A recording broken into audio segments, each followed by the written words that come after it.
going on, everybody? I am driving, doing a video response. I'm a man of many talents, but one thing I definitely want to do is a response to my good friend, Mr. Terry309. He asked me a question in the Discord that is very much deserving of its own video. I did a take earlier. I wasn't thrilled with it, so I'm just in the mood. I'm in the zone. I gotta probably get 30 minutes before I get back, and I'm gonna address it to the best of my ability. Let's see how well I can get this off the top of my head. In the Discord, where you can leave a question for Q&A segments with me, he asked a question about YouTube monetization, and it was set up as sort of a binary. I'm gonna address both parts of the binary, but I kind of have my own angle to it. He asked, should monetization be removed from YouTube altogether? Or should all creators get paid? I like the question. I think if he had the chance to specify for it, it would probably make for a more transparent and clear question. But I'm gonna make some inferences as to what he's referring to, and I'm gonna address these piece by piece. So let's tackle this with the first half of the question. Should monetization be pulled from under the rug? Should you take monetization aspects out of YouTube in 2021? And, you know, I think where this is coming from is not so much the AdSense monetization, like placing ads on your video, but just all monetary incentive to making videos. And this is a callback for a lot of pre-monetization era YouTubers who are just in this for fun and making videos to be a part of a community. And I understand why that is desirable for people who were there at the time. They lived it, they experienced it, and they're like, you know, we had such a great thing going with video responses and people communicating, and a lot of those people seem to have dropped off, and it's just not the same anymore, and blah, blah, blah. Look, I feel for them. I do. I get why they have that sense of entitlement to that YouTube before the modern YouTube, but it's just not sustainable anymore.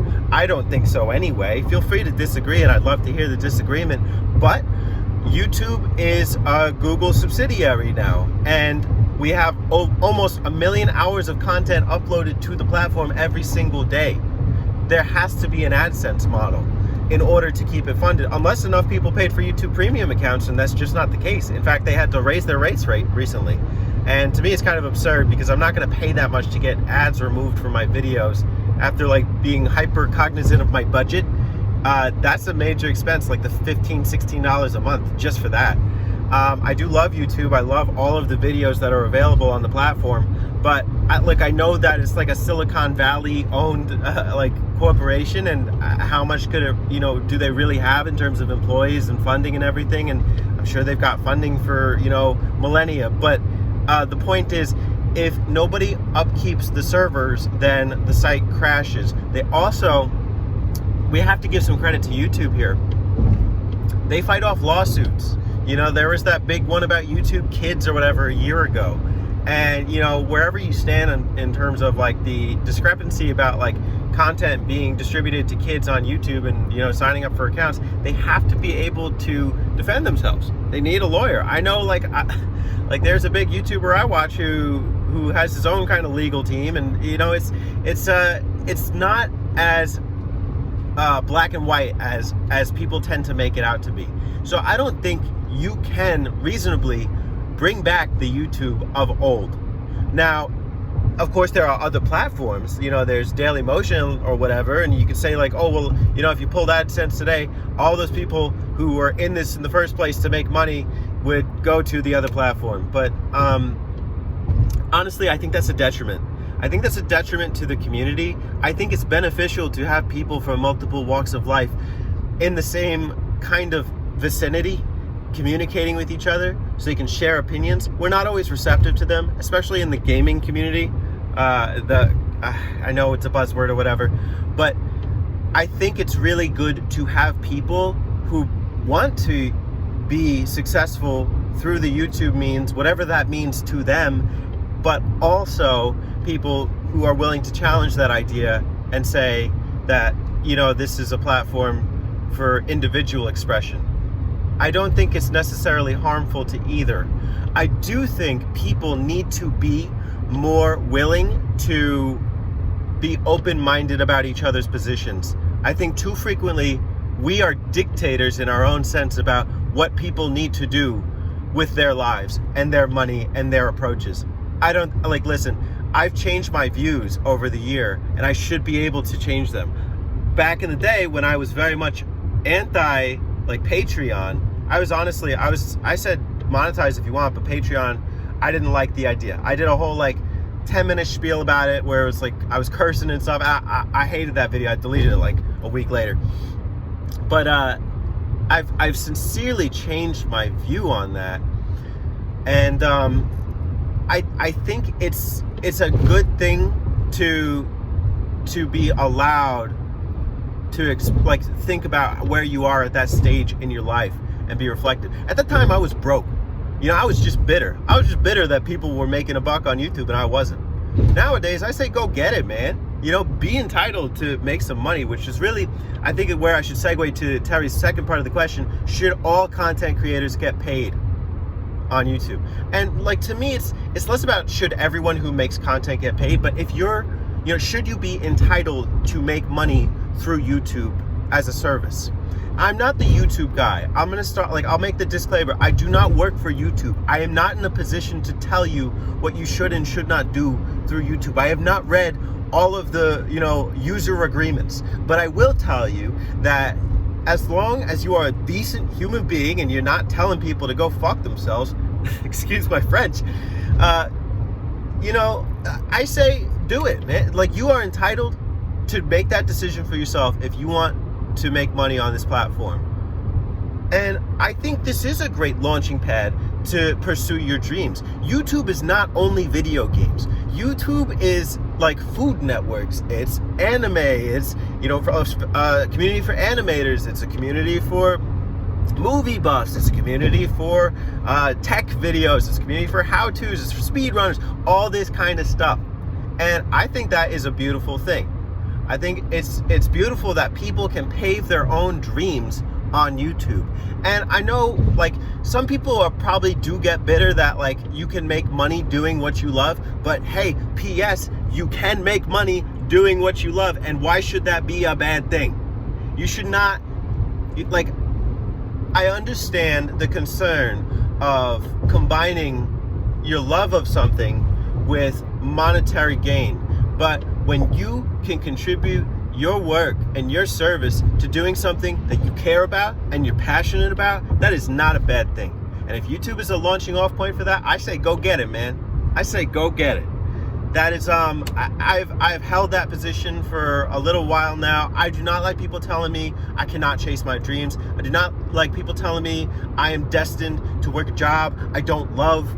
I have dreams, I have aspirations, I'm gonna go get them, and I encourage everybody to do the same thing, whether it be with or without YouTube. Do it, man.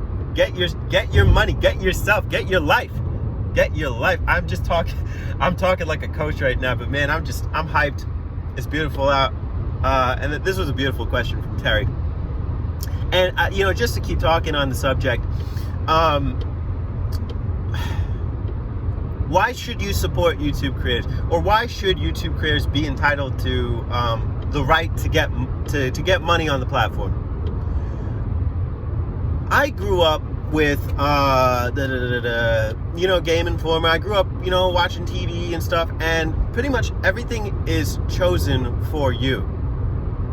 But with YouTube comes a sort of freedom. It comes that freedom to almost speak your mind and let others speak their minds, and to also see who can provide the service that you want. Game reviewers who are titled, you know, who go through corporations, we've seen examples of them being bought out. I'm not, like, that's happened to YouTubers as well. But at least you know and you can select when you want to support that creator, because you know and you trust them for the service that they provide. And, you know, it doesn't limit itself to video games for me and getting honest video game reviewers, but also for like I subscribe to political channels, I subscribe to financial channels, I subscribe to a wealth of channels that provide some value in my life. And to be honest, I do see it worth supporting and helping to continue. If this platform was limited and you would not, like, those people did not have the ability to monetize their thoughts and ideas and their content that they create and edit and have teams working on, you would not have the same, first off, wealth of video content that they provide, but also you wouldn't have the same competitive nature in being, like, in trying to have them create the best product possible. I'm an editor aficionado. I love video editing. I love making videos. I love this idea of broadcasting, and the idea of the fact that, like, people are supporting you will only make you want to work harder and make sure that you are providing for them. Will there be exceptions? Absolutely. Will there be people who pillage off their audience? Yes, but you know what happens to them? They get chastised. And if they redeem themselves, then so be it. I'm an absolute believer in the idea of redemption. I don't think we should, like, cancel voices, and but the other thing is too, people do need to be held accountable for their words and their actions, especially when it is causing harm to others or causing them to do things that are bad. That's my take on it. I think if you support independent media will grow, and it will take over the practices that we dislike and that we don't love in a lot of, like, the corporate things that we see today, be they whatever platform they are. That's it for my response. Terry, I don't know if this is what you're expecting, but I hope you like it. I hope the viewers at home like it, and feel free to do a video response for yourselves. I don't know how I'm gonna title this, maybe something like the moral case for making money on YouTube, for YouTube content creators getting paid. But that's my thoughts on it. Feel free to chat with me in the comments or join me in the Discord, and I'll talk to you there. Cheers, ladies and gentlemen. Catch you next time.